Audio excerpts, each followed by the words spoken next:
Hello, everybody, and welcome to this MBL webinar on surveillance evidence in personal injury claims, current practice, tactics, and case law. So there's a lot to cover in this 1 hour webinar.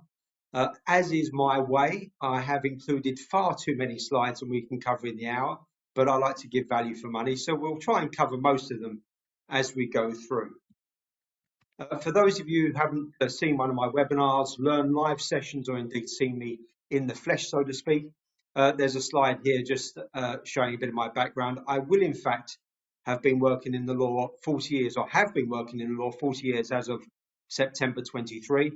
So a lot of years under my belt. And during that time, I've mostly been involved in personal injury litigation, both for claimants and defendants.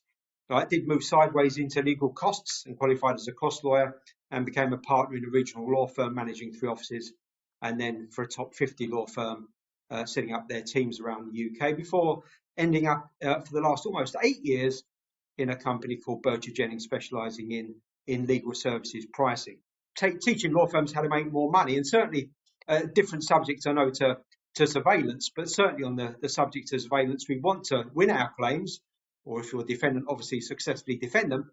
And so the money implications of those for costs are obviously considerable sometimes.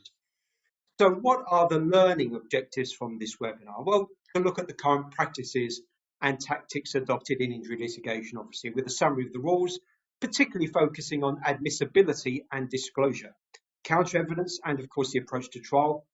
We'll look at the leading cases around all of this, but particularly looking at the post-trial implications, where there has been surveillance evidence that has proved that a claimant is perhaps dishonest to some extent or another. So costs and ancillary consequences to that, and obviously because we'll be focusing on case law, we'll be looking at those real world considerations. And I make no apology for the fact that there's 1 or 2 cases where I have gone into quite a lot of detail in relation to the judgments, because they are extremely informative, and that's, after all, what any other court will follow at the end of the day. So surveillance evidence is without doubt the single most dramatic piece of evidence that you can ever have in personal injury litigation, apart from obviously a very deciding piece of medical evidence. But obviously, I think most PI practitioners, certainly if you're a claimant, will fear that that indication that there's been surveillance evidence. And obviously, if you're a defendant, you always look for chinks in the other side's armour that may make it worthwhile incurring the expense of surveillance evidence, and hoping that that obviously produces some meaningful evidence that you can rely upon. And of course, during this webinar, it's kind of related, is the fact we're going to deal at the very end with medical experts and how sometimes the claimant can discredit the defendant's expert evidence through the use of covert recordings. It's not a widespread practice, but something that certainly, in my experience, when used, can have very dramatic implications for the case. And yes, we are all really part of a surveillance community when you think about it, in that this has now become almost second nature, that we have video doorbells to see who's at our door when we may be miles or sometimes continents away, Wi-Fi cameras and baby monitors, of course, trackers in our car in case it gets stolen, find my phone functionality on our mobile phones.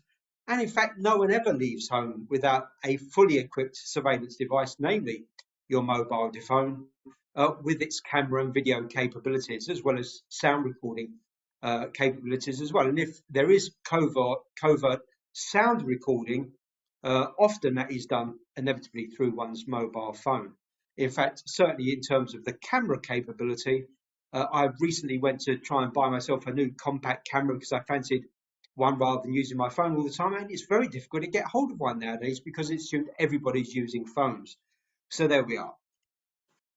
So what are we going to be going through with today? Well, certainly in terms of admissibility, the normal evidential rules apply clearly from the CPR. The court's case management powers under CPR Part 3, disclosure and inspection, of course, under CPR Part 31, and evidence under CPR Part 32. So all the usual suspects are there in the CPR that apply equally to surveillance evidence.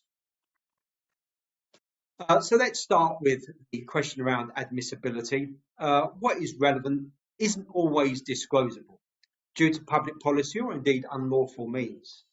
Equally, evidence obtained dubiously may still be admitted. And for instance, we're going to look at the case of Kuruma versus the Queen from 1955, very old case now. And a quote from the judgment is, "The test to be applied in considering whether evidence is admissible is whether it is relevant to the matters in issue. If it is admissible and the court is not concerned with how the evidence was obtained." While the proposition may not have been stated in so many words in any English case, there are decisions which support it, and in their lordship's opinion, it was plainly right in principle. However, the court retains a wide discretion to exclude evidence. So the key guidance there is, it's not always how the evidence was obtained, but how relevant it is. Does it have that weight to the matters in issue in the litigation? And certainly with regard to the CPR, we must remember the clear rules there with regard to admissibility under CPR 3.1 2K. And we just run through these, except where these rules provide otherwise, the court may exclude an issue from consideration.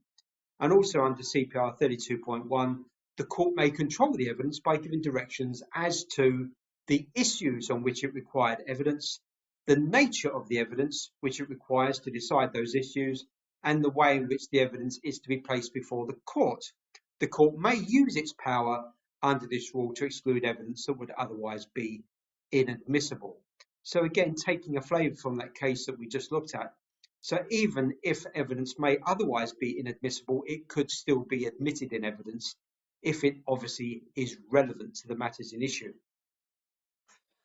So let's look at another interesting case in terms of admissibility, and that's the one involving the famous Liverpool footballer, Mr. Grobbelaar versus Sun newspapers, back from 1999. And here's a quote from the judgment.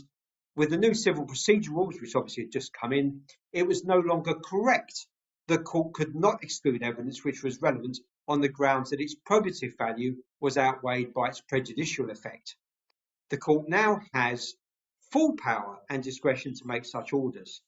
The just resolution of this case depends on the jury keeping their focus on match fixing and not being distracted by matters that are insufficiently probative given their potential for prejudice. The less evidence has weight or probative value, the more likely it is to be excluded." So again, this evidence, however it's been obtained, in essence, has to be relevant to the issue. It has to be of sufficient weight and probative value to the issues in the case.